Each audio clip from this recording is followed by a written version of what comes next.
Tous ces dindons devraient bientôt partir dans une coopérative pour la consommation. Avant, Olivier Vergniaud va devoir faire analyser son cheptel.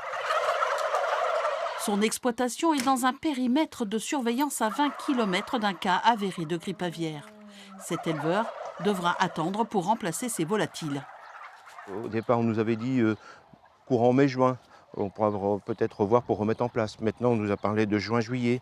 Et puis maintenant, on ne nous donne plus de date. Peut-être que ça sera septembre. Peut-être que ça sera octobre, novembre, on ne sait pas. On va vider nos bâtiments sans savoir quand on remettra de la volaille dedans. Conséquence, Olivier Vergniaud a chiffré sa perte à 25 000 euros. Pourtant, toutes les précautions sont prises. Impossible d'approcher l'exploitation et les dindons sont confinés. Ici, on lutte contre le virus, mais les oiseaux migrateurs et les hommes ne seraient pas les seuls vecteurs.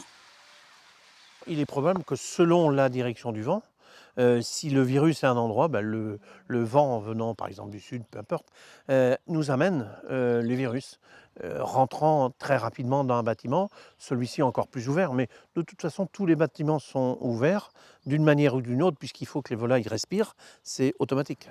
Dans les Deux-Sèvres, 14 foyers ont été identifiés avec des conséquences en cascade pour les éleveurs.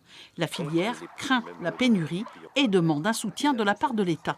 Il faut passer des messages à l'État pour qu'il soit très réactif dans les indemnités. Ça, c'est hyper important. Il y a eu un cas en Deux-Sèvres l'année dernière.